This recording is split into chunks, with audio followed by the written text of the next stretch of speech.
নমস্কার বন্ধুরা, আমি রিমা। আজ আমরা যাচ্ছি সোনমার্গে।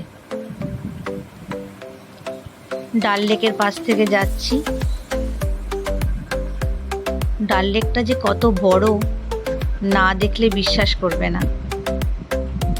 অনেকখানি রাস্তা আমরা ডাল লেককে পাশে নিয়েই গিয়েছি। ডাল লেকের সৌন্দর্য যত দেখছি মুগ্ধ হচ্ছি। ডাল লেক পাস করে আমরা একটা সুন্দর গ্রামে এসে পড়েছি।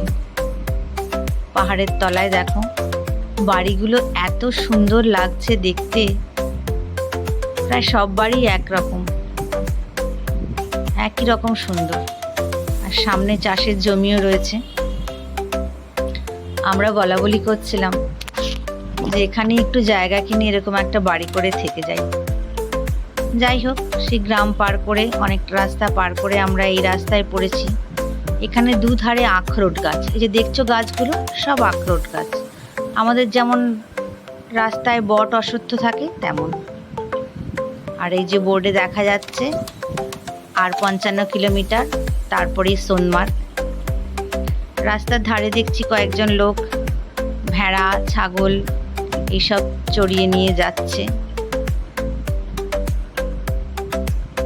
তারপরে একটু একটু ওপরে উঠছি, আর বরফের পাহাড় দেখা যাচ্ছে। রূপলি বরফ একটু একটু করে দেখা যাচ্ছে। কত সুন্দর লাগছে। আমরা যেখানে যাব সেখানে ভিউ পয়েন্ট দেখার জন্য আর আমাদের গাড়িকে পারমিশন দেবে না। এই যে সোনমার্গের টানেল, এই টানেলটা ক্রস করলেই আমরা পৌঁছে যাব সোনমার্গে। আর সোনমার্গের সৌন্দর্য দেখতে পাবো। এই যে দেখো কত সুন্দর বরফের পাহাড়।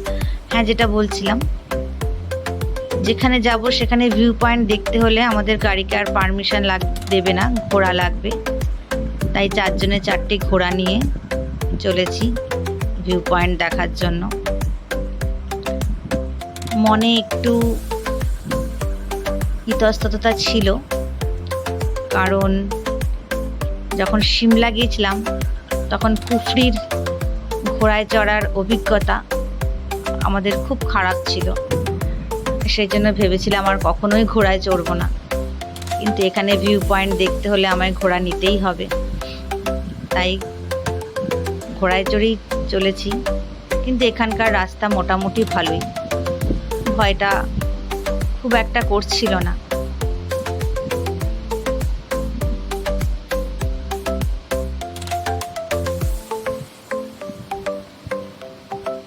এই দেখো রাস্তা। যাওয়ার থেকেও আসার সময় রাস্তায় একটু অসুবিধে হচ্ছিল। এই যে 4 জনে চলেছি ঘোড়ায় চড়ে। আমাদের সঙ্গে যিনি ছিলেন বললেন অন্য সময় কত ঘোড়া ওঠে নামে, আর এখন দেখো শুধু কেউ কোথাও নেই, আমরা 4 জন চলেছি।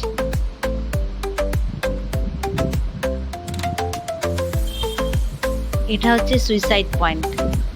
কখনো কেউ একজন সুইসাইড করেছিল এখানে, পয়েন্টের নাম দিয়ে দিয়েছে সুইসাইড পয়েন্ট। যাই হোক, সুইসাইড পয়েন্ট ক্রস করে চলেছি। আর এখানে বজরঙ্গি ভাইজানের শুটিং হয়েছিল, এটাও একটা পয়েন্ট। আর এই যে বরফের পাহাড়, সৌন্দর্য দেখতে দেখতে চলেছি। সূর্যের আলো পড়ে একদম রূপোর মতন ঝলমল করছে। রাস্তাটা দেখো কত সুন্দর লাগছে। ছেলেই সব ভিডিও ফটো তুলেছে, তাই তাকে একটু কমই দেখা যাচ্ছে, তার হাতেই ফোন।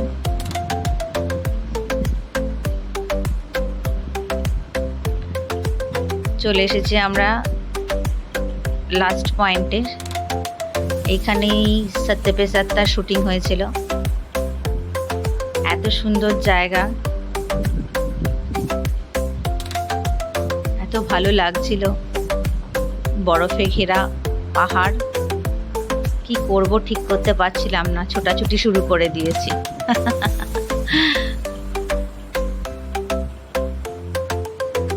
আর ওই ভ্যালিটার নিচেই ছিল একটা নদী।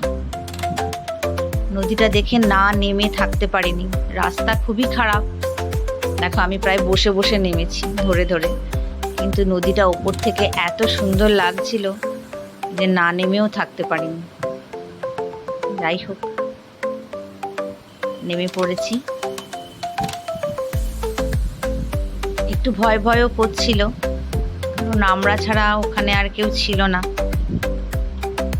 দেখো কত সুন্দর নদী, পাহাড়ি নদী। উপরে যে ভ্যালিতে, তারপরে রাস্তায় বিএসএফ জওয়ান অনেক দেখেছি, কিন্তু এইখানে কাউকে দেখতে পাচ্ছিলাম না। একটু ভয় ভয়ও করছিল, কিন্তু নদীর সৌন্দর্য এত টেনেছে যে চলেই এসেছি। বেশ অনেকক্ষণ ছিলাম এখানে আমরা।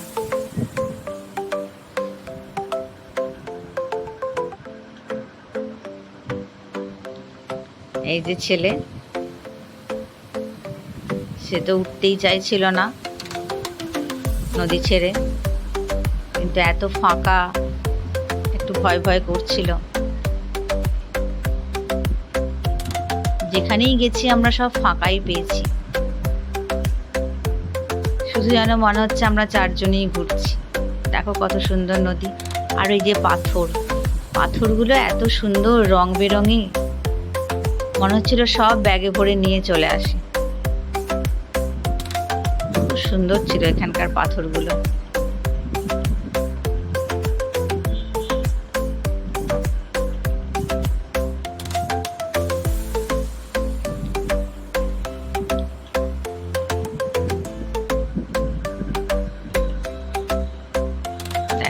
এই কটা পাথর নিয়ে এসেছি।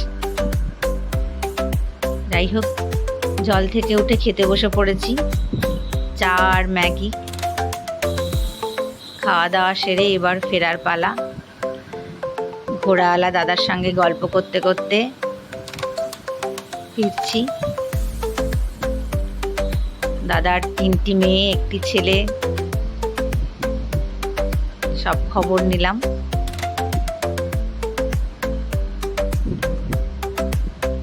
ঘোড়ায় চড়ে সৌন্দর্য দেখতে দেখতে এবার আমরা পাহাড় থেকে নামছি। নামার সময় একটু বেশি ভয় করছিল।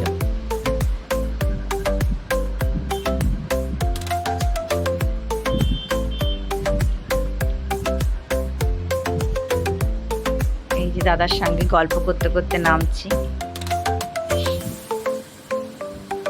এরপর আমরা চলে এসেছি লাঞ্চ করতে। এখানে এই ধাবাটায় আখরোট গাছের তলায় ধাবা, আর তার পাশ দিয়ে বয়ে চলেছে সিন্ধু নদ। দেখো, এই সেই সিন্ধু নদ যা পাকিস্তানে গিয়ে পড়েছে। তার পাশে ধাবা, আখরোট গাছের তলায় ধাবা। এই যে দেখো, আখরোট গাছে ফল হয়েছে, ছোট ছোট আখরোট ফল, আর আখরোট গাছে দোলনা টাঙানো ছিল। আর আমি দোলনা পেয়েছি, আর কি ছাড়ি।